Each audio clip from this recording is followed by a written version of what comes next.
வணக்கம். Happy new year. உங்கள் அனைவருக்குமே புத்தாண்டு நல்வாழ்த்துக்கள். இன்னைக்கு ஒரு ரிசர்ச் டேட்டாவுடன் உங்களுக்கு முன் வந்திருக்கிறேன். 2014ஆம் ஆண்டிலிருந்து 2024ஆம் ஆண்டு வரை மோடி அரசாங்கத்திற்கு எதிராக இல்ல மோடி அரசாங்கத்தை பற்றி வெளிவந்த ரிப்போர்ட் கார்ட். இந்த நாட்டுடைய ரிப்போர்ட் கார்ட், இந்தியாவுடைய வளர்ச்சிக்கான ரிப்போர்ட் கார்ட், இந்தியாவுடைய ரியாலிட்டி செக்கை இன்னைக்கு நீங்க பார்க்க போறீர்கள். ஒரு மாணவர் ஃபெயில் ஆகும்போது 100க்கு 30 எண் எடுக்கும்போது அந்த மாணவர் வீட்டுக்கு தெரியக்கூடாது, திட்டு கிடைக்கக்கூடாது என்ற அந்த பயத்தில் அந்த 3ஐ 8ஆக மாற்றி, அந்த 30ஐ 80ஆக மாற்றி விடுகிறார். தப்பித்து விடுகிறார். ஆனால் ரியாலிட்டி என்ன? அந்த ஆன்சர் ஷீட்டை திறந்து பார்க்கும்போது தான் உண்மையிலேயே அந்த மாணவர் சரியாக வேலை பார்த்தாரா? இல்லையா? சரியான கேள்விக்கான பதில் கொடுத்தாரா? இல்லையா? என்பது உங்களுக்கு தெரியும். மார்க்கை மட்டும் பார்த்து நீங்க எடை போடணும். மோடி அரசாங்கம் இதே வேலை தான் பார்த்து வருகிறது. மோடி அரசாங்கத்திற்கு கிடைக்கக்கூடிய மார்க் ஷீட் இந்த நாட்டுடைய உண்மையான நிலையை மறைப்பதற்காக அந்த மாணவர் செய்த வேலையை தான் மோடி அரசாங்கமும் பார்த்து வருகிறது. இந்த வேலையை பார்க்கும்போது ஒரு பூனை எப்படி பாலை குடிக்கும் போது கண்ணை மூடிக்கொண்டிருக்கும் யாருமே பார்க்கவில்லை என்று அதே முறையில் தான் மோடி அவர்களும் திருட்டுத்தனமாக இந்த நாட்டு மக்களுடைய உண்மையை உலக நாடுகளிலிருந்து மறைப்பது மட்டுமல்லாமல் மக்களுடைய நிலையை இன்னும் மோசமாக்கி கொண்டிருக்கிறார். ஜிஎஸ்டி, டிமானிட்டைசேஷன், அன்எம்ப்ளாய்மெண்ட், விலைவாசி, பெட்ரோல் டீசலின் விலை, இது போன்ற பல்வேறு விஷயங்கள். வரக்கூடிய காட்சிகளை மட்டும் நீங்க பாருங்கள். இவ்வளோ டாக்ஸ் பே பண்ணதற்கு பின்பு கூட உங்களுக்கு சரியான சுகாதாரம் கிடைக்கிறதா? சரியான கல்வி கிடைக்கிறதா? ரயில் நிலையங்களில் வரக்கூடிய அந்த காட்சிகளை பாருங்கள். மக்கள் பாத்ரூமில் பயணம் செய்யக்கூடிய கட்டாயத்தில் இருக்கிறார்கள். இது போன்ற நிலையில் இன்னைக்கு இந்தியா தள்ளப்பட்டதற்கான காரணம், கண்ணை மூடிக்கொண்டால் போதும் எல்லாமே all is well, all is well என்று கூறக்கூடிய இந்த அரசாங்கம், இந்த இன்டர்நேஷனல் ரேங்கிங் எந்த அளவில் மேனிபுலேட் செய்யப்படுகிறது, அது குளோபல் ஹங்கர் இண்டெக்ஸாக இருக்கட்டும், ஹியூமன் டெவலப்மெண்ட்டாக இருக்கட்டும், பிரஸ் ஃப்ரீடமாக இருக்கட்டும், இல்ல டெமோக்ரஸி இண்டெக்ஸாக இருக்கட்டும், இது போன்ற பல்வேறு இண்டெக்ஸ்களில் ஒவ்வொரு வருடமும் இந்தியா சரிந்து கொண்டிருந்தால் கூட இல்ல அனைத்துமே ஆல் இஸ் வெல் என்று கூறக்கூடிய பிரைம் மினிஸ்டர் மோடியின் பிஜேபி அரசாங்கத்துடைய ரிப்போர்ட் கார்டை இன்னைக்கு நீங்க பார்க்க வேண்டும். இந்த வருடத்தின் முதல் வீடியோ, மிக முக்கியமான வீடியோ. இதற்கு நீங்க ஆதரவு கொடுப்பீர்கள் என்று நம்பி உங்களை வீடியோக்குள் கூட்டிச் செல்கிறேன். வெளிவந்த ரிப்போர்ட்களில் ஒரு பார்வை பாருங்கள். இது ஹியூமன் டெவலப்மெண்ட் இண்டெக்ஸ் 130வது இடத்தில் இருந்தது, இப்போ 134வது இடத்திற்கு சரிந்தது. எக்கனாமிக் டெமோக்ரஸி இண்டெக்ஸ் 27வது இடத்தில் இருந்தது, இப்போ 47வது இடத்திற்கு சரிந்து விட்டது. பிரஸ் ஃப்ரீடம் 140வது இடத்தில் இருந்தது, இப்போ 159வது இடத்தில் சரிந்து விட்டது. இப்போ இது போன்ற ரிப்போர்ட்கள் வெளிவரும் போது அரசாங்கத்துடைய பதில் என்ன? அரசாங்கம் இல்ல இந்த டேட்டாக்கள் தவறு, இதை சரிபார்க்கவில்லை, இது தவறாக எங்களுக்கு எதிராக வெளிநாட்டு அமைப்புகள் செய்யக்கூடிய சதி என்று தட்டி கழித்து விடுகிறார்கள். இது போன்ற டேட்டா வரும்போது ஒரு அரசாங்கத்துடைய, ஒரு நாட்டுடைய உண்மையான முகத்தை அனலைஸ் செய்வதற்கான மிக முக்கியமான டாக்குமெண்டாக பார்க்கப்படும். அதிலிருந்து அரசாங்கம் இம்ப்ரூவ் செய்யணும். சரி, இந்த இடத்துல நாங்க பின்தாங்கி இருக்கிறோம், இந்த இடத்துல இருந்து நாம் வளரணும், இந்த இடத்துல this is the area where we need to improve என்கிற விஷயத்தை அவர்கள் தெரிவிப்பார்கள். இப்ப அரசாங்கத்துக்கு முன்பு 2 விதமான ஆப்ஷன் இருக்கு. ஆப்ஷன் நம்பர் 1, அட்மிட் பண்ணணும். ஆமா, நாங்க குளோபல் ஹங்கர் இண்டெக்ஸ்ல சரிஞ்சிருக்கிறோம், பிரஸ் ஃப்ரீடம்ல சரிஞ்சிருக்கிறோம், எக்கனாமிக் அண்ட் டெமோக்ரஸி இண்டெக்ஸ்ல நாங்க சரிஞ்சிருக்கிறோம். அப்போ இந்த இடத்துல நாங்க இன்னும் பிரயாசம் செய்து இன்னும் இந்த இடங்களை பலப்படுத்தி மக்களுக்கான வேலையை பார்ப்போம். இது முதல் ஆப்ஷன். 2வது ஆப்ஷன் டினையல். இல்ல இது எல்லாமே தவறு. யார் இந்த ரிப்போர்ட்களை எடுத்து இருக்கிறார்களோ, எந்த அமைப்பு இந்த ரிப்போர்ட்டை எடுத்துக்கொண்டிருக்கிறதோ அந்த அமைப்பின் மீதே கேள்விகளை நீங்க கேட்கலாம். இவர்கள் இப்ப அரசாங்கத்துடைய பதில் என்ன? 2வது ஆப்ஷன், அதாவது டினையல் மோட். இல்ல, எல்லாமே இந்த நாட்டில் சரியாக நடந்து கொண்டிருக்கிறது, நீங்க தான் போய் பேசி வரீங்க. சரி, 2023ஆம் ஆண்டு இந்தியாவுடைய ரேங்க் குளோபல் ஹங்கர் இண்டெக்ஸ்ல 111வது இடத்துக்கு சரிந்தது. 111th place. இந்த கேள்வியை ஃபார்மர் மினிஸ்டர் ஸ்மிருதி இரானியிடம் கேட்கப்பட்டது. அப்போ விமன் அண்ட் சைல்டு வெல்ஃபேர் மினிஸ்டராக இருந்தார். மால் நியூட்ரிஷன் குழந்தைகளுக்கு தான் அதிகமாக இருக்கும். இப்போ ஸ்மிருதி இரானியிடம் இந்த கேள்வியை கேட்டது, என்ன மேடம், இந்தியாவுடைய குளோபல் ஹங்கர் இண்டெக்ஸ் 116வது இடத்துக்கு வந்துவிட்டது. அப்போ அந்த பெண்மணி கொடுத்த பதில், சார் இது எல்லாமே பொய், சித்தரிக்கப்பட்ட ஒரு தவறான டேட்டா. இது எல்லாம் நீங்க என்கிட்ட எடுத்துட்டு வரக்கூடாது. இப்ப நான் காலையில 4 மணிக்கு எந்திரிச்சேன். 4 மணிக்கு எந்திரிச்சு 5 மணிக்கு நான் ஃப்ளைட்ட பிடிச்சேன். ஃப்ளைட் பிடிச்சுட்டு நாடு முழுவதும் நான் சுத்தி, இன்னொரு ஃப்ளைட்ட பிடிச்சு இப்ப நான் இந்த இடத்துக்கு வந்திருக்கேன். இப்போ மாலை 5 மணி ஆகுது. இதுவரை நான் சாப்பிடல. இப்ப நீங்க என்கிட்ட கேட்டீங்கன்னா என்ன சொல்லுவேன்? எனக்கு ரொம்ப பசிக்குது. அப்போ இந்த டேட்டாவை எடுத்து அவர்கள் குளோபல் ஹங்கர் இண்டெக்ஸ்ல இந்தியா 116வது இடத்துல இருக்குன்னு சொல்லியிருக்காரு. ஒரு கட்டுக்கதை. Denial mode. உண்மையில என்ன? எப்படி இந்த குளோபல் ஹங்கர் இண்டெக்ஸ் நடக்கிறது? யுஎன், யூனிசெஃப், வேர்ல்ட் பேங்க் போன்ற மிக முக்கியமான அமைப்புகள் எத்தனையோ வருட ரிசர்ச்சுக்கு பின்பு இந்த நாடுகளில் இருக்கக்கூடிய குழந்தைகளுடைய mall nutrition, mortality rates, stunting, இது போன்ற மிக முக்கியமான விஷயங்களை எடுத்து வைத்து டேட்டாக்களை சேகரித்து இந்த டேட்டாவை வெளிவிடுகிறார்கள், இந்த ரேங்கிங்கை வெளிவிடுகிறார்கள். ஸ்மிருதி இரானி கூறும்படி, நான் ஃப்ளைட்டை பிடிச்சேன், நான் ஈவினிங் எதுவும் சாப்பிடல. இப்போ என்கிட்ட வந்து கேட்டிங்கன்னா பசிக்குதுன்னு நான் சொல்லுவேன். ஆமா, ஒரு நாள் முழுவதும் நீங்க சாப்பிடலைன்னா பசிக்குதானா? அது காரணம் கிடையாது. குழந்தைகளுடைய நிலையை பார்த்ததற்கு பின்பு, அவர்களுடைய உடல் நிலையை பார்த்ததற்கு பின்பு, அவர்களுடைய குடும்ப சூழ்நிலைகளை பார்த்ததற்கு பின்பு, அவர்கள் என்ன சாப்பிடுகிறார்கள் என்று பார்த்ததற்கு பின்பு இது போன்ற ரேங்கிங் வெளிவருகிறது. இது மோடியுடைய report. Comprehensive national nutritional survey, இது இன்னொரு ரிப்போர்ட் வெளிவருது. இப்ப இந்த ரிப்போர்ட்டை நீங்க பார்த்தீர்கள்னா, அந்த ரிப்போர்ட்டை படிச்சு பார்த்த உடனே அரசாங்கம், இல்ல இந்த கிளைம் தவறானது. நீங்க வந்து இன்டர்நேஷனல் ஆர்கனைசேஷன் எல்லாருமே எங்களுக்கு எதிராக சதி செய்கிறீர்கள். அப்ப என்ன செய்யறது? உங்களுடைய மெத்தட் தவறாக இருக்கிறது. உங்களுடைய ஆர்கனைசேஷன் எந்த கணக்கு எடுத்தார்களோ, அந்த கணக்குடைய மெஷரே தனி. சரி, இந்த காம்ப்ரஹென்சிவ் நேஷனல் நியூட்ரிஷன் சிஸ்டம் இது எப்படி வேலை பார்க்கும்னா, நீங்க கடைக்கு போய் பொருட்களை வாங்கி எப்படி நீங்க செலவு செய்கிறீர்கள், என்னெல்லாம் நீங்க பொருட்களை வாங்குகிறீர்கள், அந்த நாட்டுடைய எக்கனாமிக் பவர் என்ன, இது எல்லாமே பார்ப்பாரு. அரசாங்கம் என்ன கூறுகிறதுன்னா, 85, 80 கோடி மக்களுக்கு நாங்க இலவச ராஷன் குடுக்குறோம் இல்லையா? அதையும் நீங்க இந்த பட்டியல்ல சேருங்க. மக்கள் கையில பணம் இல்ல. மக்களுக்கு நீங்க இலவசமாக ஒரு பொருளை வழங்குகிறீர்கள். அது எப்படி காம்ப்ரஹென்சிவ் இந்த மெஷர்ல வரும்னு எனக்கு தெரியல. ஆனா, அதையும் நீங்க உங்களுடைய கணக்குல சேர்த்துக்கோங்க. இப்ப நீங்க பார்த்தீங்கன்னா, இப்ப பாருங்க, ஒரு 5, 6 படி நாங்க உயர்ந்துட்டோம். This is how government is trying to manipulate the system. COVID-19 pandemic வந்தது. ஞாபகத்தில் இருக்குமா? கோவிட் காலகட்டம். அப்போ ஆக்ஸிஜனுடைய பற்றாக்குறை, மருத்துவமனைகளில் பெட்டுடைய பற்றாக்குறை, மருந்து, மாத்திரை அது கூட எந்த அளவில இருந்தது, அதெல்லாம் தள்ளிவிடுங்க. எந்த பற்றாக்குறையை பற்றி உலக நாடுகள் வெளிப்படையாக பேசினார்களோ, வெளிப்படையாக பேசும்போது தன்னுடைய நாட்டில் இருக்கக்கூடிய குறைபாடுகளை சரிபார்த்து வந்தார்களோ, அதற்கு எதிராக மோடி அரசு இறந்த நபர்களுடைய எண்ணிக்கையை கூட சரியாக காட்டல.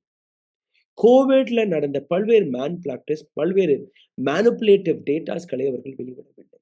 பார்லிமென்ட்டில் கேட்ட பின்பு கூட எந்த விதமான டேட்டாவை சரியாக இந்த நாட்டு அரசாங்கம் காட்டவில்லை. சரி, COVID-19 விட்டுவிடுங்கள். அன்எம்ப்ளாய்மென்ட் டேட்டாவிற்கு வந்துவிடுங்கள். ஆல் டைம் லோவில் இந்த நாட்டில் இருக்கக்கூடிய இளைஞர்களுக்கு வேலை வாய்ப்பு கிடைக்கவில்லை. இளைஞர்களை விட்டு விடுங்கள்.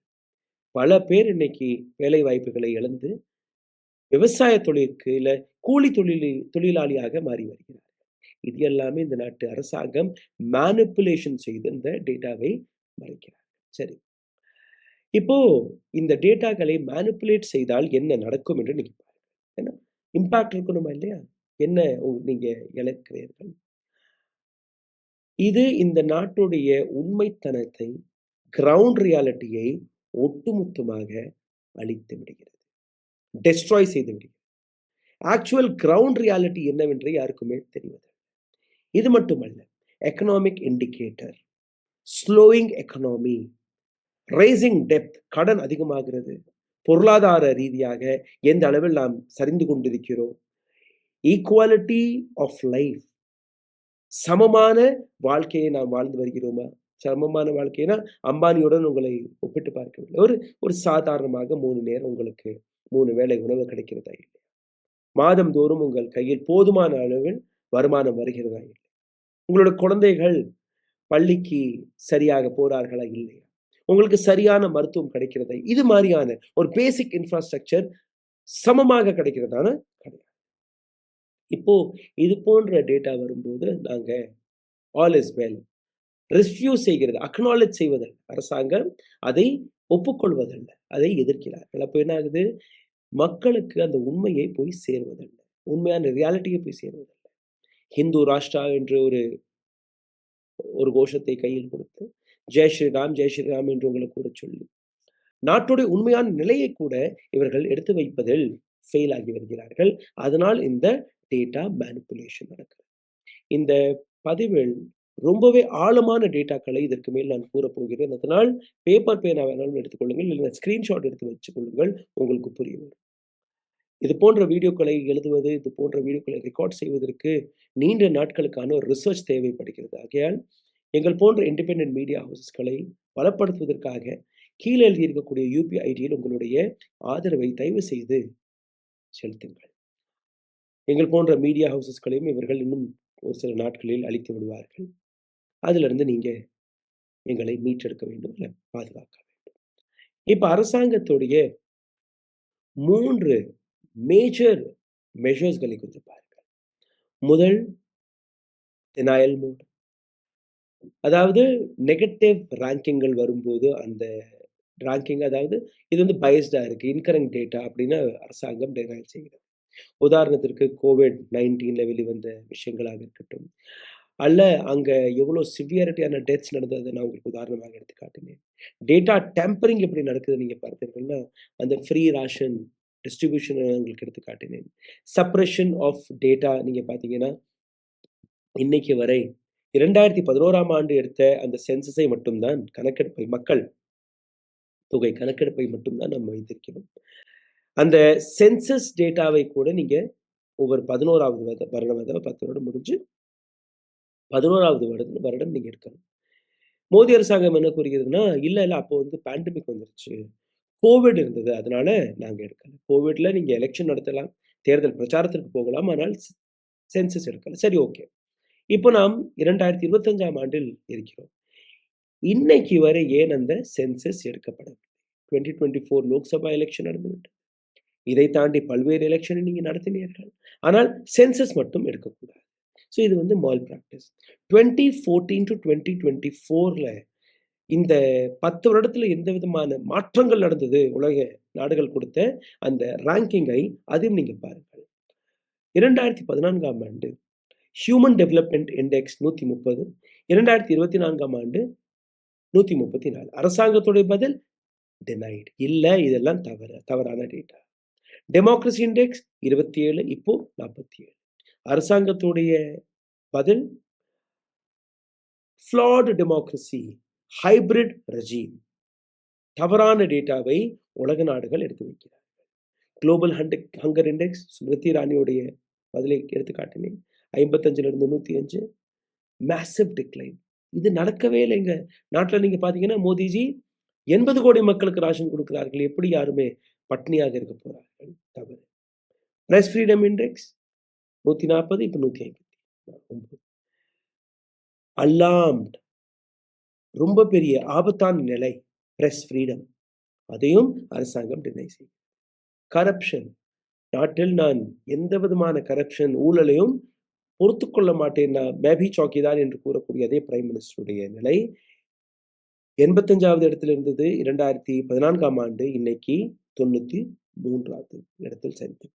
அதாவது கரப்ஷன் இன்னும் அதிகரித்திருக்கிறது. இது வந்து டேட்டா மேனிபுலேஷனுக்கு அப்புறம். டேட்டா டேம்பரிங்கை பற்றி நீங்க பார்க்கும்போது கேஸ் ஸ்டடீஸ்களை அரசாங்கம் பல்வேறு டேட்டாக்களை, உதாரணத்திற்கு அது பிடிஎஸ் சிஸ்டமாக இருக்கட்டும், இல்ல ஆர்டிஃபிஷியல் இன்ஃப்ளேஷனாக இருக்கட்டும், பர் கேபிட்டா ஸ்பெண்டிங்காக இருக்கட்டும், இது எல்லாத்தையுமே மிஸ்லீடிங் என்று ஒரே வார்த்தையில் முடக்கி விடுகிறது இந்த நாட்டு அரசாங்கம். அன்எம்ப்ளாய்மென்ட் எடுத்துக்கொள்ளுங்கள். அதாவது வேலையின்மை, வேலை வாய்ப்பு இல்லாத டேட்டா. அரசாங்கத்துடைய ரிப்போர்ட் 3.2. ஆனால் எப்படி? வொர்க் பார்ட்டிசிபேஷன் ரேஷியோ 2017ஆம் ஆண்டு 46.8% இருக்கு. இப்போ கொஞ்சம் அதிகரித்து 2024ல 58.2% இருப்பதாக ஒபிஷியல் டேட்டா எடுத்துக்காட்டு. உண்மை என்ன? மக்கள் அர்பன், அதாவது நகரங்களில் அவர்களுக்கு வேலை வாய்ப்பு போய்விட்டது. அதனால இப்ப அவங்க என்ன பண்றாங்கன்னா, கிராமப்புறங்களுக்கு அர்பன் ஏரியா பக்கம் திரும்புகிறார்கள். இப்போ நீங்க தமிழ்நாட்டுல எந்த மூலை முடுக்குக்கு போனீங்கன்னா கூட, வடநாட்டு ஊழியர்கள் வடநாட்டிலிருந்து லாரியாக ட்ரெயினை பிடித்து எப்படியாவது தமிழ்நாடு இது போன்ற வளர்ந்த ஸ்டேட்களுக்கு வந்து தன்னுடைய வேலை வாய்ப்பை தேடிக்கொள்கிறார்கள். அப்போ வேலை வாய்ப்பு வந்து நகரங்களில் இல்லாமல் இப்போ கிராமப்புறங்களில் அங்க இருக்கக்கூடிய அக்ரிகல்ச்சர் விவசாயத்தை கூட அங்க அதை வச்சுதான் பல்வேறு இடங்கள்ல வேலை வாய்ப்பு. செல்ஃப் எம்ப்ளாய்மெண்ட், தனியாக தொழில் பார்த்துக்கலாம், இதுல எல்லாம் ஒண்ணுமே பண்ண முடியாது. அந்த மாதிரியான விஷயங்கள் நடந்திருக்கு. அப்ப இது எல்லாத்தையுமே அரசாங்கம் என்ன சொல்லுதுன்னா, இது எல்லாமே வேலை வாய்ப்பு தான். நீங்க பஜ்ஜி வறுத்து வித்தாலும் அது அரசாங்கம் கொடுத்த வேலை. நீங்க கூலி தொழிலாளியாக மாறினால் கூட அதுவும் அரசாங்கம் கொடுத்த வேலை. உண்மை என்ன? ரியாலிட்டி என்ன? அரசாங்கம் கூறுவது 3.2, but what is the reality? It is 8%. Unemployment rate is 8%, not 3.2%. சிந்தித்து பாருங்கள், எந்த அளவுல இந்த நாட்டு அரசாங்கம் சென்சஸ், சர்வே, சப்ரஷன் இது எல்லாமே நடத்தி வருகிறது. இப்போ இன்னொரு டேட்டாவை நான் உங்களுக்கு எடுத்து காட்டுகிறேன். இந்த நாட்டில் இருக்கக்கூடிய பணக்காரர்கள் 1% பணக்காரர்கள் கையில் இந்த நாட்டில் இருக்கக்கூடிய 40% national wealth, just 1% of Indians got 40% of wealth. 40% இந்தியாவுடைய சொத்துக்கள் 1% பணக்காரர்கள் கையில் போயிருக்கிறது. அப்போ யார் கையில் இல்லை? என்ன நடந்தது? அதை நீங்க பார்த்தீர்கள்னா 50% மக்கள் கையில் வெறும் 7% ப்ராப்பர்ட்டிஸ், சொத்துக்கள் இருக்கிறது. Just 7% for 50% of Indian population. இப்போ பாருங்க எந்த அளவுல இந்த விஷயம் இருக்கு. இன்டர்நேஷனல் பாவர்ட்டி லைன்ல 2014ல இந்தியா $1.90, கிட்டத்தட்ட ஒரு இன்னைக்கு கணக்குப்படி நீங்க பார்த்தீர்கள்னா கூட ஒரு 160, 140 ரூபாய் அப்போ சம்பாதிச்சுட்டு இருந்தாங்க. மினிமம் ஒரு ஆவரேஜ் எடுத்து பார்க்க. 2024ல 20% minimal reduction in extremely poverty despite claim of economic growth. Economic growth நடந்திருக்கு. மோடி அரசாங்கம் வந்ததுக்கு அப்புறம் எத்தனையோ மாற்றங்கள் நடந்துவிட்டது என்று கூறிய பின்பு கூட வெறும் 20% மட்டும்தான் அவர்களுடைய வருமானம் அதிகரித்திருக்கிறது. growth ஸ்லோவாகி இருக்கிறது. 2024ஆம் ஆண்டு நீங்க பார்த்தீர்கள்னா 4.5, இதற்கு முன்பு எப்பவுமே இப்படி நடக்கவில்லை, நடந்திருக்கு. 66 மில்லியன் அக்ரிகல்ச்சரல் ஒர்க்கர்ஸ் இருந்தார்கள். கூலி, விவசாய கூலி தொழிலாளர். ரைட்? 6,60,00,000 மக்கள் விவசாய கூலியாக இருந்தார்கள். இப்போ அது அதிகரித்து 2017ஆம் ஆண்டுக்கான டேட்டா. 2024ஆம் ஆண்டு 6,80,00,000 கூலி தொழிலாளர்கள், விவசாய கூலி தொழிலாளியாக மாறியிருக்கிறார்கள். அப்போ மக்கள் அர்பன் நகரங்களை விட்டு இப்ப கிராமப்புறங்களுக்கு மைக்ரேட் ஆகி கொண்டிருக்கிறார்கள். முதல்ல என்ன ஆகும்னா, கிராமங்கள்ல இருந்து வேலை கிடைக்கல, விவசாயம் இல்ல, அதனால வெளியில போய் சம்பாதிக்கலாம். இப்ப என்ன ஆகுதுன்னா, நகரங்களில் வேலை பார்த்த நபர்கள் வேலை வாய்ப்புகளை இழந்ததற்கு பின்பு மீண்டும் கிராமப்புறங்களை நாடி போய் கொண்டிருக்கிறார்கள். இது ஒரு ரிப்போர்ட் கார்டு. இந்த ரிப்போர்ட் கார்டை அரசாங்கம் ஏற்றுக்கொள்ளுமா? மீடியா ஏற்றுக்கொள்ளுமா? பெரிய பெரிய ஊடகங்கள் உங்களுக்கு எடுத்து காட்டுவார்களா? கிடையாது. காரணம், அங்கிருந்து பணம் சம்பாதித்து வருகிறார். அவர்கள் போடக்கூடிய அந்த ரொட்டி துண்டுகளுக்கு ஆசைப்பட்டு அரசாங்கத்திற்கு ஜிங் சாக் என்று உங்களிடம் நியூஸ் வாசித்துக் கொண்டிருக்கிறார்கள் ஒரு சில நபர். இப்போ கவர்மெண்டோட லீடர்ஷிப்பை பாருங்கள். 2014 பாரதிய ஜனதா பார்ட்டி அதாவது நரேந்திர மோடி இந்த நாட்டு அரசாங்கத்துடைய பிரதமராக முதல் முறை எப்போ அவர் பவருக்கு வந்தாரோ, அன்னைக்கு அவர் கூறிய விஷயம் என்ன? "The government promised economic reforms, governance efficiency, strong stands on national security." 3 விஷயங்கள் எடுத்து வச்சார். பொருளாதாரத்தில் நாங்க பல்வேறு விதமான மாற்றங்களை கொண்டு வந்து உங்கள் கையில் பணம் பெருளும்படி அந்த வாய்ப்பை உருவாக்கி கொடுப்போம். வேலை வாய்ப்பு உருவாக்குவோம். கவர்னன்ஸ் ரொம்பவே பெர்ஃபெக்ட்டா கவர்ன்மென்ட் நடக்கும்னு சொல்லியிருந்தார். 3வது நேஷனல் செக்யூரிட்டி பற்றி நாங்க ரொம்பவே சீரியஸாக இருப்போம்னு சொல்றோம். Political landscape has become polarised. Polarisation நடந்திருக்கிறது. ஹிந்து, முஸ்லிம் என்கிற அந்த பிரிவினவாதத்தை மட்டும் இவர்கள் கையில் எடுத்து, இவர்கள் செய்த, இவர்கள் சொன்ன எந்த விஷயத்தையுமே இவர்கள் முன்னெடுக்கவில்லை. அனைத்துமே சென்ட்ரலைசேஷன். அதாவது எங்கள் கையில் தான் பவர் இருக்கணும். நேஷனல் செக்யூரிட்டி எக்கேடு கெட்டு போனால் என்ன? இந்த நாட்டோட வளர்ச்சி எக்கேடு கெட்டு போனால் என்ன? இந்த நாட்டோட பொருளாதாரம் அதான் நீங்க ஜிஎஸ்டி வழியாக மற்ற விஷயங்கள் வழியாக வரி கொடுத்து வருகிறீர்களே, அப்புறம் எதற்கு கம்பெனி? அப்புறம் எதற்கு இங்க ஃபேக்டரி? அப்புறம் எதற்கு இங்க எல்லாமே நான் வெளிநாடுகளிலிருந்து பணம் கொடுத்து வாங்கிக் கொள்ளலாம். வேலை வாய்ப்பெல்லாம் தேவையில்லை. இது இந்த நாட்டுடைய நிலை. பொலிட்டிக்கல் போலரைசேஷனை கொஞ்சம் பாருங்க. 2014ல India was already politically divided. அரசியல் ரீதியாக நாம் பிரிந்து கொண்டிருந்தோம். சென்ட்ரல் அவர்களுடைய ஐடியாலஜி எல்லாமே ஒரு ஒரு விதமா பார்க்கப்பட்டது. இப்போ என்ன நடக்குது? ஒவ்வொரு பொலிட்டிக்கல் பார்ட்டியுமே இந்த பக்கம் வந்தேன்னா உன் மேல இடி ரெய்டு போடாது. சிபிஐ வராது. அந்த பக்கம் இருந்தேன்னா எல்லாமே நீ செயல்படணும். எதிர்க்கட்சிகளுக்கு எந்த விதமான அ ஆப்ஷனும் கிடையாது. எதிர்க்கட்சிகள் பேசக்கூடாது. எதிர்க்கட்சிகளுடைய கோரிக்கைகளை நாங்க எடுத்து வைக்க மாட்டோம். Civil liberty, freedom of expression எந்த அளவில் சரிந்திருக்கிறது என்று நீங்க பாருங்க. பேச்சுரிமை எந்த அளவில் சரிந்திருக்கிறது என்று நீங்க பார்த்தீர்கள்னா, ஆக்டிவிஸ்ட், ஜர்னலிஸ்ட், சிவிக் சிவில் சொசைட்டியை சார்ந்த நபர்கள் அனைவரையுமே மிரட்டி வைத்திருக்கிறது இந்த நாட்டு அரசாங்கம். அதனால தான் இந்த பிரஸ் ஃப்ரீடம்ல நாம் இன்னைக்கு 159வது இடத்தில் சரிந்து நிற்கிறோம். சோஷியல் இஷ்யூஸை கொஞ்சம் நீங்க பாருங்க. ரூரல் ஏரியாஸ்ல இருக்கக்கூடிய பல்வேறு பிரச்சனைகள் இருந்தது. இன்னைக்கு நீங்க ஆயுஷ்மான் பாரத் போன்ற திட்டங்களை கொண்டு வந்தீர்கள், வரவேற்றோம். ஒரு மிகப்பெரிய ரிஃபார்ம் அது. மக்களுக்கு அந்த ஹெல்த் செக்யூரிட்டி நீங்க கொடுத்தீர்கள். ஆனால் அந்த ஆயுஷ்மான் பாரத் திட்டத்தின் போது அந்த கார்டை எடுத்துச் சென்று அந்த கோவிட் காலகட்டத்தில் யாரெல்லாம் தூக்கி காட்டினார்களோ, தூர வீசியது ஒவ்வொரு மருத்துவமனையும். ரூ. 5,00,000 ஹெல்த் கார்டுன்னு கூறினீர்கள். அது அடிப்படையில் நீங்க பார்த்தீர்கள்னா, அடித்தட்டு மக்களுக்கு போய் சேரவே இல்ல. அது ஒரு போலியான திட்டம் என்று தெரிய வந்தது. ரைட் டூ எஜுகேஷன் குழந்தைகளுக்கு ரைட் டூ எஜுகேஷன் கிடைக்கணும் என்கிற ஒரு விஷயம். 2014க்கு முன்பு நீங்க பார்த்தீர்கள்னா, நெறைய பேர் இந்த படிக்கலாம் வேண்டாம். நிறைய பேர் வேலைக்கு போயிரலாம். பொருளாதாரம். இன்னைக்கு நீங்க பாருங்க, பணக்காரர்கள் அவர்களுக்கு அந்த கல்வி போய் சேரணும். அதற்கான பல்வேறு விஷயங்கள் நீங்க செய்கிறீர்கள். இப்போ அந்த ட்ராப் அவுட் ரேட் எல்லாம் குறைஞ்சிருக்கு. ஆனால் அந்த கல்வி மீது நீங்க 18% ஜிஎஸ்டிய போட்டு, மாணவர்கள் எந்த அளவில் படிக்க ஆசைப்படுகிறார்களோ, அதிலிருந்தும் அவர்களுடைய படிப்பிற்கான அந்த கனவையும் பறிக்கக்கூடிய வேலையை இப்ப இருக்கக்கூடிய அரசாங்கம் பார்த்திருக்கிறது. டெக்னாலஜி அண்ட் இன்ஃப்ராஸ்ட்ரக்சரை பாருங்கள்.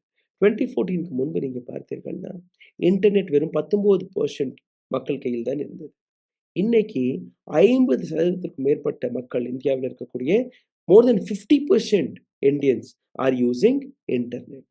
காரணம், அன்னைக்கு கொண்டு வந்த ரிஃபார்ம்ஸ் 2014க்கு முன்பு கொண்டு வந்த ரிஃபார்ம் கொஞ்சம் கொஞ்சமாக அதிகரித்து mobile phones, e-commerce, digital payment எல்லாம் prime minister Modi digital India போன்ற திட்டங்களை கொண்டு வந்து டெஃபினட்டா ஒரு ஒரு நல்ல விஷயமும் நடந்திருக்கிறது. இன்ஃப்ராஸ்ட்ரக்சர் இதுல நீங்க பார்த்தீர்கள்னா, ரோட்ஸ் 2014ஆம் ஆண்டுக்கு முன்பு அவ்வளோ நல்லா இருக்காது. ஆ கனெக்டிவிட்டி அவ்வளோ நல்லா இருக்காது. இன்னைக்கு நீங்க பார்த்தீர்கள்னா, புதிய புதிய ஹைவேஸ், புதிய புதிய ஏர்போர்ட்ஸ், புதிய புதிய ரயில்களை நீங்க விட்டிருக்கிறீர்கள்.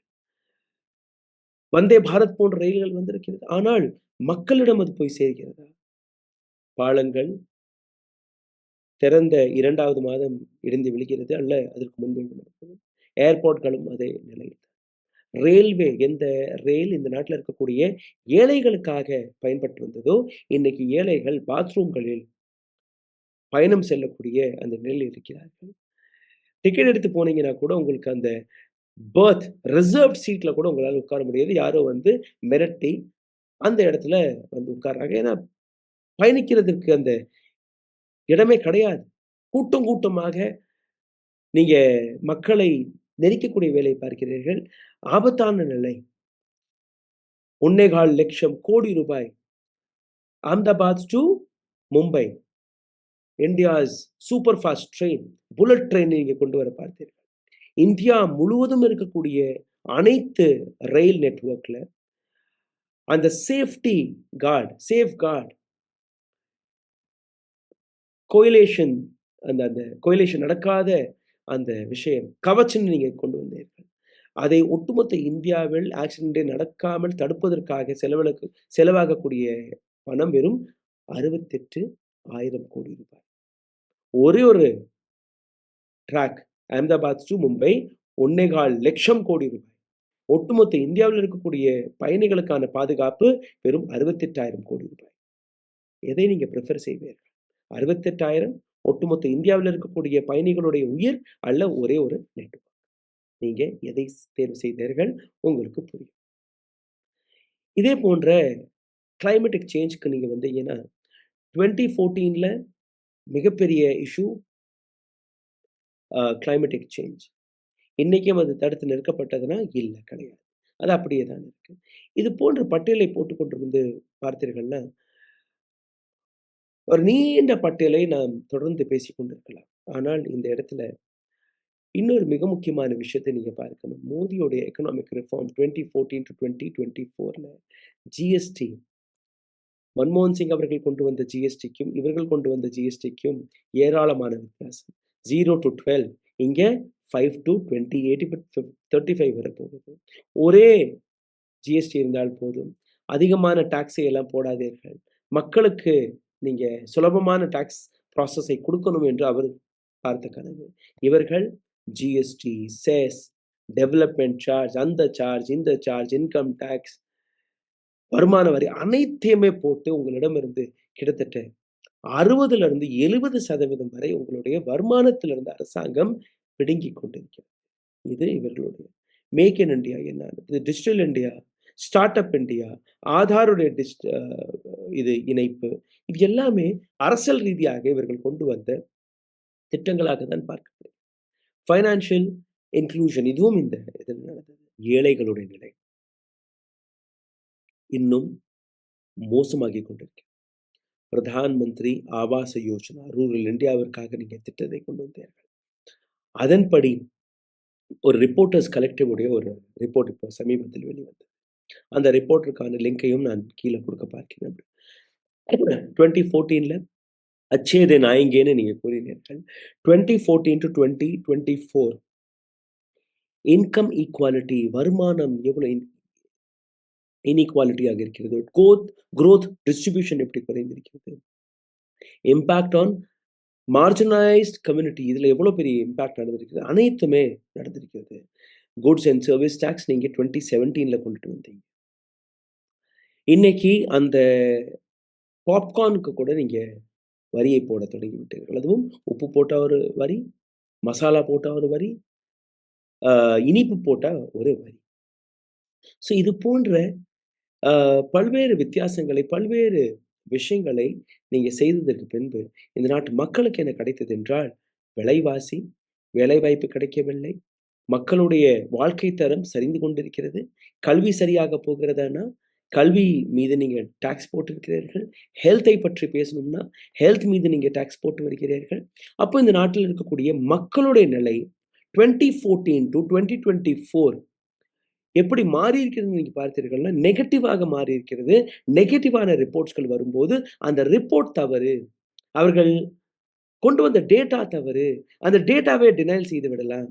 அவர்கள் அந்த ஆர்கனைசேஷன் மீதே கேள்விகள் எழுப்பி விடலாம். நாங்க எதுவுமே செய்யவில்லை. நாங்க என்ன செய்றோம்னா, அந்த 3ன்னு எழுதினத இன்னொரு 3ஐ போட்டு 8ஆக மாற்றி டேட்டாவை மட்டும் திரித்துக் கொண்டிருக்கிறார்கள். அதே டேட்டாவை மீடியா வழியாக, பிரச்சார வழியாக மேடைகளை போட்டு உங்களிடம் எடுத்துக்காட்டி வருகிறார்கள். உண்மை என்ன?